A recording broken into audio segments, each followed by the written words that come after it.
I asked ChatGPT today, how do I stop comparing myself to other artists? And these are the 8 things that ChatGPT have shared with me, and I want to discuss how I feel about that. So we can't avoid that ChatGPT and AI is coming very, very strongly into our lives. Whether you're a content creator, whether you're an artist, whether you're a writer, whatever it is, ChatGPT or AI is here to stay and is here to sort of help us out. Basically, if it's done already, why redo it? Why invent the wheel yourself? So instead of coming up with 8 different things from my head, which I have been doing for lots of my videos, I'm gonna just look through this list and see what makes sense, what doesn't make sense, what resonates, what doesn't. These are the 8 things that ChatGPT has shared with me, and let me know what you think. All right. So number 1, shift from competition to curiosity. I really like this one, and I think this is really true for me. So how I see this is, instead of looking at another person's work and feeling like, oh, that sense of competition, that sense of like, if we ever did a contest, I wouldn't come in first, and this person has more, just sold more works than me, whatever. Instead, look at the art, like really study it, and ask yourself, what is it that makes this piece of art so special? Maybe it's a specific technique. Maybe it's the repetition of certain subject. Maybe it's the tools or supply. Maybe it's just the colors that this person uses and the style that makes this person so unique and stand out as an artist. Be curious, and I would even take a step further. Instead of just being curious, like really, you might even want to copy. Like, don't use the word copy, but do a study of their work. A lot of great artists are being studied at fine art colleges and school, because the only way to understand the technique of a master is to copy and to figure out how this person has done it. So once you shift your competition mindset to curiosity, that's when the feeling of like, oh, I'll never get there will start to subside, and instead you're turning it into a lesson for yourself. So I like this first one. Thanks, ChatGPT. Let's move on to the next one. Focus on progress and not perfection. Okay, so keep a record of your own growth. Basically, what it's trying to say to me is focus on your own progress and how far you've come instead of being perfect straight away. Like, it is just ridiculous to think that you can be perfect at something that you just started. So for me, when I just started painting at age 40, I had no standards, as in for myself. Of course, I had standards of what I think it's great, what it's good art, but I had no standards for myself. And that was really helpful because I just focused on my progress and not focused on being exactly like this person's painting straight away. Now, if I have painted every single day for the last 4 years and I still painted like I did in day 1, maybe I would be a little bit annoyed and mad, but that's impossible. It's impossible if you practice diligently and if you pour hours and hours into your progress, you will see the improvements, all right? So I like this one. Focus on progress, not perfection. All right, number 3, curate your social media feeds. If scrolling Instagram makes you feel inferior, mute or unfollow accounts that trigger the feeling, even if they're great artists. Okay. Fill your feed with artists at various stages, including beginners and peers. Okay. I get what it's trying to say. I agree you should fill your feed with other artists that are beginning like you. Totally. Because then you can see your, you can feel like you're in the same club, that you're progressing the same way, and, you have that same level. And you can tell, like, you all are doing the same tutorials. You are all painting like the same kind of rose flower, for example. I think that is just natural that you will start following those at first anyway. Anyway, that was me. I didn't even know how to look at the really good art at the beginning. And actually only slowly over the years as I progressed, then I started to pay attention to those amazing, perfect artists that, painted very advanced, large scale, complex paintings.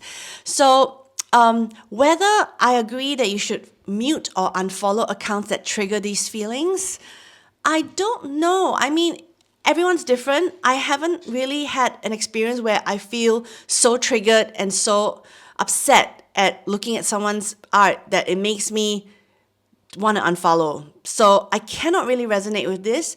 I would instead maybe ask why it is that you are feeling so triggered, and maybe look a little bit deeper into something. It could be something from your childhood programming that's telling you you're not worth it, you're not good enough. And yeah, maybe follow that. I guess ChatGPT would know a bit better than me. But for me personally, I would not feel that I need to unfollow or mute accounts because I don't feel that really with art. Ironically, on my personal Instagram, those feelings come out a little bit more, especially when I follow acquaintances or old friends that I haven't met up with long time. And then I start to see what they're doing in their lives, whether it's their babies or their holidays or their promotions. Those tend to trigger me a lot more. I'll be like, oh my God, do you have to keep posting pictures of your baby or your holidays?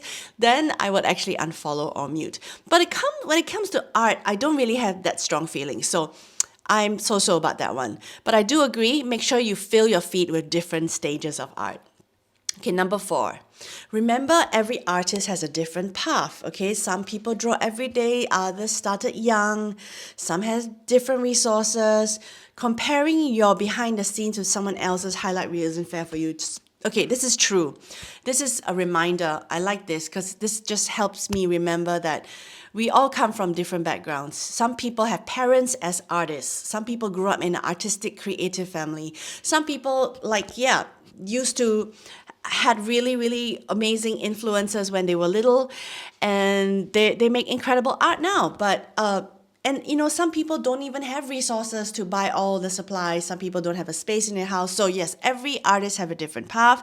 It's really unfair for you to compare. I agree. This is a good one. Okay, number 5, create without external pressure. Make an art journal for yourself. Sketches you don't plan to share, doodles, blah, blah, private work that you can reconnect with the joy of creating without judgment. Yes. Have a sketchbook practice. I mentioned this quite a few times. Have art that you don't need to share. Have art that you just keep for yourself. I definitely don't share all of my art. People tend to share their best, so this links to that as well. Don't have the pressure. Don't feel like I need to get this perfect so that it looks great on my Instagram feed.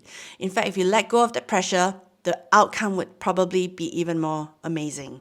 All right, so I agree. That's a nice one. Limit the metrics. So likes, follows, reposts do not reflect artistic value.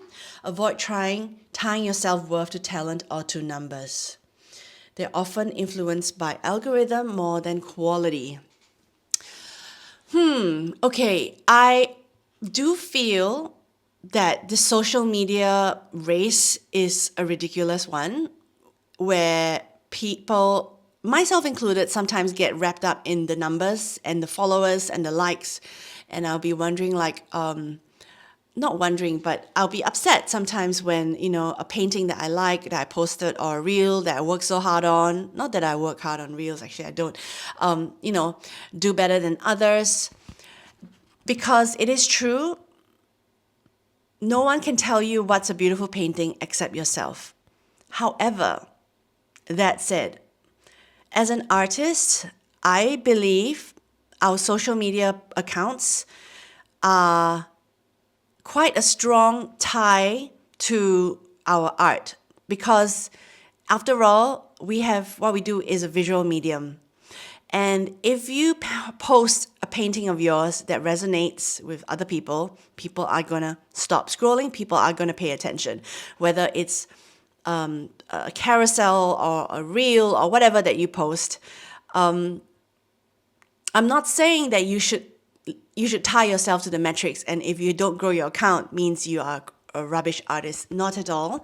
But what I'm saying is that that shouldn't be the final reason to why you exist as an artist, because you just want people to like you, like your art for it. We all have our strengths and we all have our unique marks.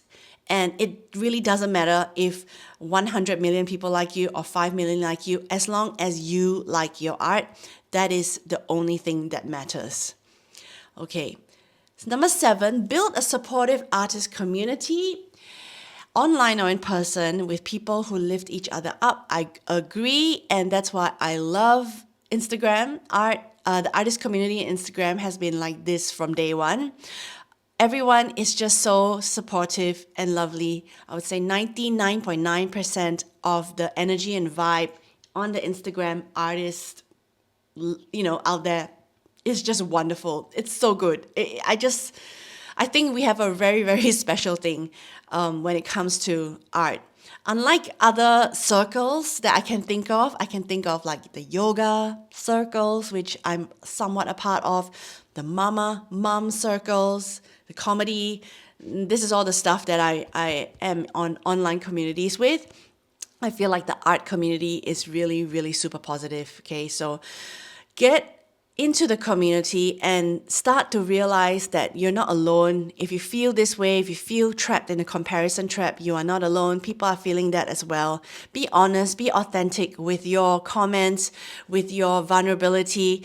A lot of times, post where you post a painting, and if you couple that with something really authentic, some thoughts that you have, people will resonate. People love to hear the hearts and the voices of your true self, without any weird filter, without any sort of like, I've got to be this way or that way. So that's what the artist community is, online or even in person. You won't feel so alone. I agree with that one. Okay, number 8, that ChatGPT has shared. Practice self-compassion. It says, when you catch yourself comparing, don't get mad. Gently redirect your thoughts. I notice I'm comparing again. That's okay, it's human. I'm on my own path.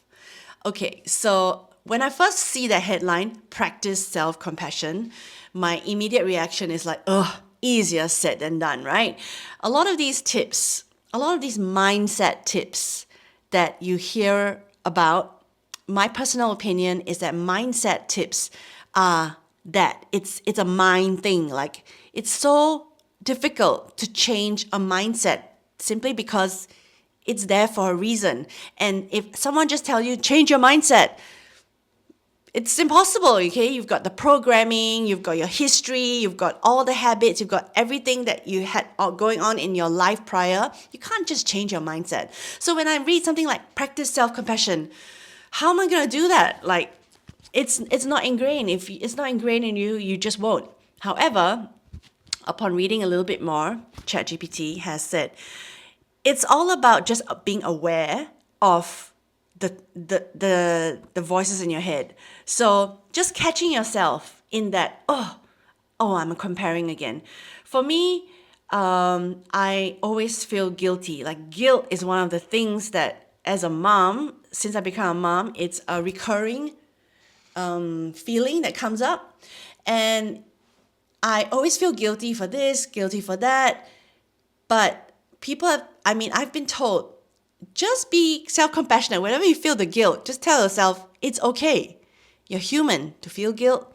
And maybe it's your fault. Maybe it's not your fault, because I think guilt is actually, it's a good way to remind us to be better. So I'm not the type of person that says, you shouldn't feel guilty about everything. It's not your fault, blah, blah, blah. Some things are your fault. Some things are our fault. I do agree. But self-compassion means catching yourself in that negative thought and then go, it's okay. It's okay. already, life is so freaking ridiculously hard, and you are just kind of shooting yourself with an arrow of guilt, arrow of comparison, arrow of shame over and over again, just doesn't help things. And that's all. That's all it is. Just catching yourself and go, it's okay. I'm only human to feel this way.